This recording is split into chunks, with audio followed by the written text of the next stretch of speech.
And he said, do you agree with what happened on October 7th?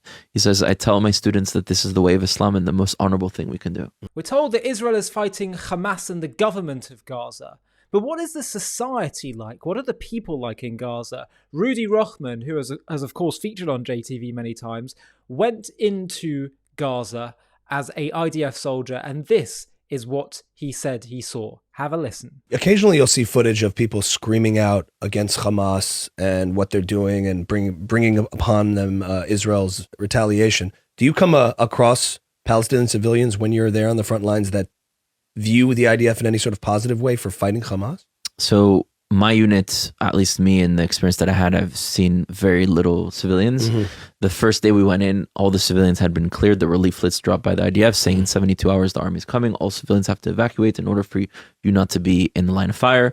Obviously, it was nonstop fire from Hamas popping out from this tunnel and that tunnel, and snipers and RPGs and all sorts of things. And then there was one civilian that we saw. It was like an old lady that had some sort of schizophrenia. They realized she wasn't a threat. They took her and they brought her to a civilian area. That's the only civilian that I saw. Later, there was like a individual man who creeped up on one of our positions, and they found out that he was just trying to like steal some food or get something for aid. They realized, okay, we need to release him. He's not a threat.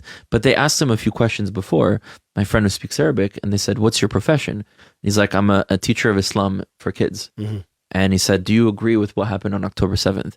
He says, I tell my students that this is the way of Islam and the most honorable thing we can do. And this doesn't show that all Palestinians are like this, but shows that the people in charge of the education, this is how they indoctrinate their population. My commander, when we got out of Gaza, said, you know what I noticed? That they're missing a childhood. We didn't see playgrounds. We didn't see soccer fields. We didn't see basketball courts. We didn't see toys. What we saw is book after book. I have 3 suitcases full of Hamas propaganda that teaching them that the most honorable thing you can do is to kill Jews. And it's not just Israeli soldiers, it's not just Israelis, it's Jews all around the world, and that this is how they need to see life.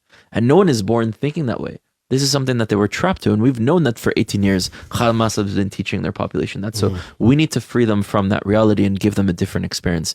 And of course, I'm contextualizing that also while I'm at war. This is such an important clip because when people say, you know, that it's like all the civilians are innocent and it's just the Hamas fighters on the front lines, there is a level of complicity among many of the population. We know from a recent poll conducted just last month that you still have 3 out of 4 Arabs in Gaza or in Judea and Samaria, the West Bank, that support what Hamas did on October 7th, the rapes, the beheadings, the mutilations of women and children. And so this is clearly a societal problem. And for those that think it's just so as simple as Hamas versus everyone else, that's wrong. Now, of course, there are innocent people caught up in Gaza, of course. And of course, many of them are just victims of an education of their entire lives being brainwashed to hate Jews, to hate Israel. But we have to approach the same paradigm that we approach Nazi Germany. Okay? The onus should not be on the West to de-radicalize Nazi Germany for as long as they're threatening you and for as long as they are society.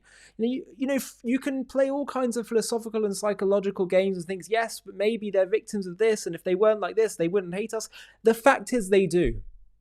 And the fact is they still consent to this. And you also, while of course hoping people can change and believing in people's ability to change, we also do have to apply moral agency to people. Because if Jews, after they were liberated from the Nazi death camps of Europe, raped German women, beheaded German babies, mutilated them, I do not believe that we would apply the same level of bigotry of low expectations to them and say, well, yeah. And also, let's just be clear, whatever your complaint is with Israel, to make any comparison whatsoever to Nazi Germany is completely obscene.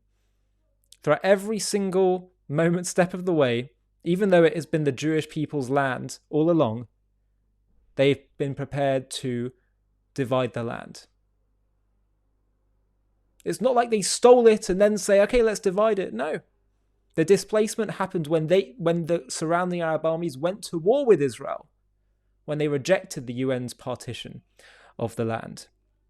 And so, as Rudy has pointed out, we should describe this society for what it is. It's a Nazi society. Like we called Germany Nazi Germany, we should call Gaza Nazi Gaza.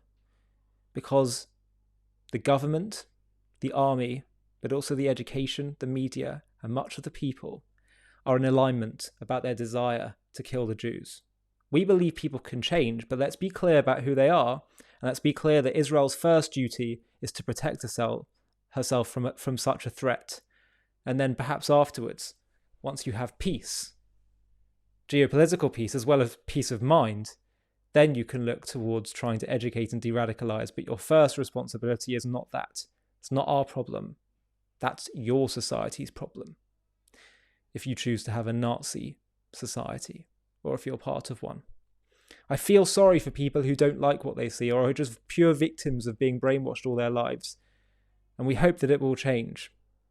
But we still can't take away their moral agency to try and resist, to try and do something about it. And when asked in private polls to condemn what Hamas did, to be able to do so.